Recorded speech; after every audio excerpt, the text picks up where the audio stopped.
দেখুন কি এরকম ঝড় হয়েছে, তাতে আমার দুটো মাত্র কাঁঠাল গাছ আছে একটা আমাদের পারিবারিক কবরস্থানের পাশে। সেই গাছের মধ্যে একটা গাছের মেইন ডাল দুটোই ভেঙে গেছে।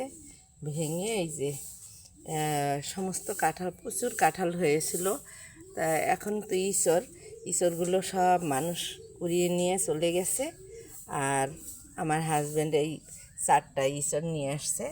আমি তো ক্যামেরায় জুম করে দেখাচ্ছি অবশ্য, তা এর থেকে একটু ছোট, কিন্তু হলো এই 4টা ইঁচড় এসেছে। এখন এই কচি ইঁচড় কীভাবে খাবো আমি জানি না, অবশ্য কি করব, তা ভিডিও করে আপনাদের দেখাচ্ছি। এর আগেও আমার শ্বশুরের লাগানো 5টা গাছ ছিল।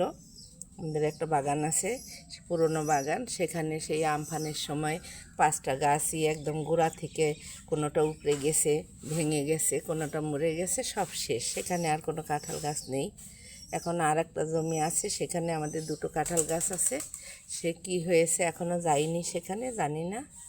আর এখানে একটা গাছ আছে, আর একটা গাছ তো ভেঙে এই অবস্থা। চোখে দেখে সহ্য করার মতো না। এমন কিছুই ঝড় হয়নি, কিন্তু ক্ষতিটা হয়ে গেল অনেক বড়। আল্লাহ যেই হালে যখন যাকে রাখে সেইটাই ভালো মনে করতে হবে। আল্লাহ যা করেন ভালোর জন্য করেন। ফি আমানিল্লাহ। আসসালামু আলাইকুম।